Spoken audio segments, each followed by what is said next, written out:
इन पहाड़ की वादियों को चीरता हुआ आप लोग थोड़ा सा हम चाह की रो लोगिन सभी अपना घर परिवार के ही बा हम केहू के ना कहब पूरा मन से उतर जाए रो लोगिन अपने मने उतर जब का अच्छा हो जाए हमके मतलब के फूफुरिया छोड़ा लगल बर्थडे मनावे लगे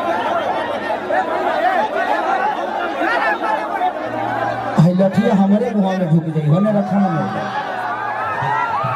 आराम से सबके बैठा दी सबके सभी अपने लोग अपने घर परिवार के लोग बा ना कोई बाहरी लोग आई बा सभी अपने घर परिवार के लोग बा आराम से जहाँ लोग बा वहीं सबके बैठा दीजिए कोई भी बैठा दीजिए अपने लोग जितना भी खड़ा लोग बा सब वॉलंटियर है लोग देखे वाला लोग होने आराम से बैठे वॉलंटियर लोग हला के लोग आप इधर लोड और नहीं खेल ना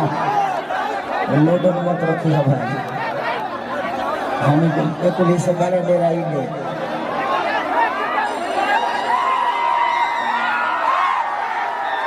हम अपना जान खातिर ना डराइए केहू दूसरे के लाग जाते थे हमरे के सुने ओकरो घर में तो माई बहन बेटी उभर केहू के बेटा हुई ना तो हमके लालच ना करे लोग के प्यार के रहेला कि जो जितना दिन जियावला उतना दिन फसरिया के सही प्यार करत रहे आज जिंदगी में हमारा बुझाई लग कि हम बिहार में जाते नहीं कि झारखंड में जाते हैं आज इस जगह को ये जगह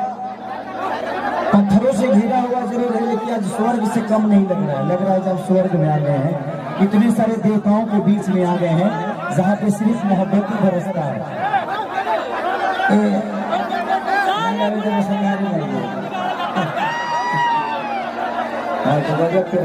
भूलन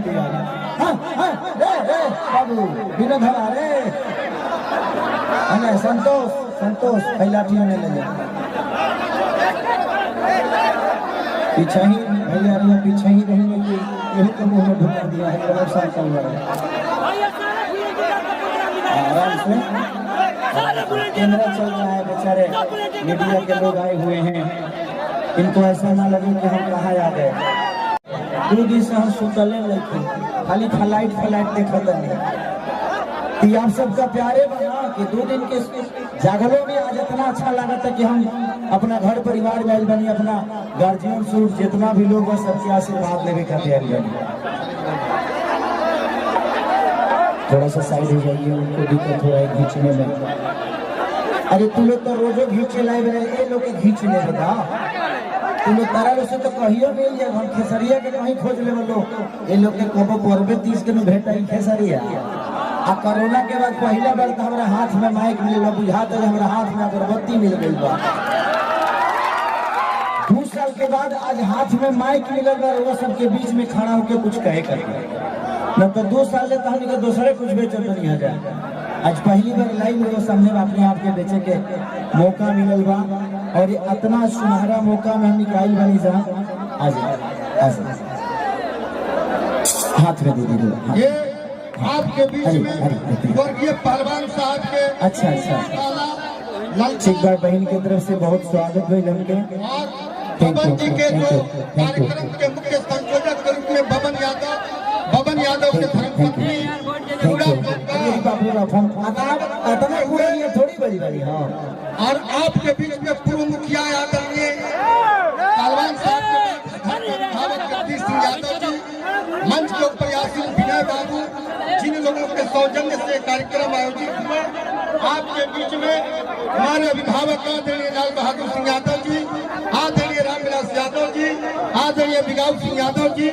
पूर्व विधान परिषद के सदस्य और उगता हुआ शाहबाद रेंज का सूरज भाई अनिल जी सभी लोग इस मंच पर डॉक्टर जागेश्वर यादव जी जो आपको एक डॉक्टर और सामाजिक कार्यकर्ता के रूप में पहचान सभी आपके बीच में आप यहाँ पर उपस्थित पिता बुजुर्ग अभिभावक परिवर्तनकारी इतिहास के युवा नौजवान मित्र साथी खेसारी लाल भाई जिस ओर जवानी चलती है उस ओर जमाना चलता है बात सही है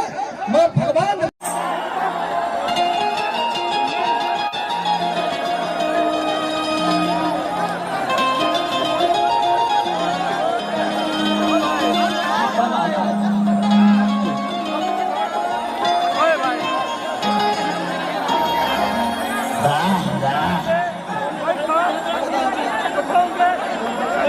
चलिए आज 5वीं पुण्यतिथि के उपलक्ष्य में हम इनको स्वर्गीय नहीं बोल सकते, इसलिए क्योंकि ये स्वर्गीय नहीं, आज भी हमारे दिलों में, हमारे घरों में, हमारे मन में, हमारी श्रद्धा में, हमारे विश्वास में आज भी राम बच्चन चाचा जिंदा है। और हमें लगता है कि ये जब तक धरती रहेगी इनकी कीर्तिमान को हम सब नहीं भूल पाएंगे। जो इन्होंने किया हमारे लिए इस धरती पे, अगर हम कुछ बोल भी रहे हैं तो इनका बहुत बड़ा योगदान है इस धरती के लिए। तो मैं चाहता हूं कि जोरदार ताली बजे हमारे चाचा के जोरदार आई लव यू।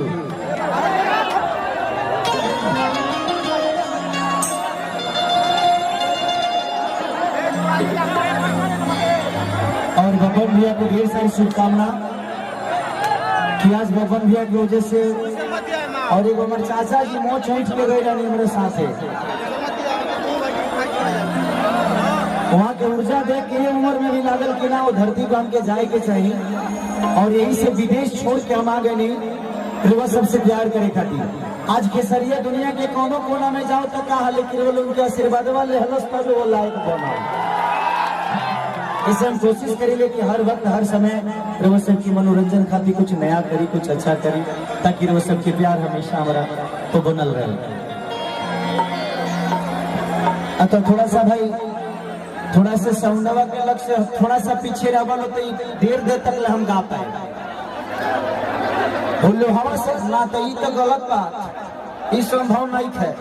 जो संभव है कौन कह भाई, जीवन भाई लगता जीवन राम जी है ना।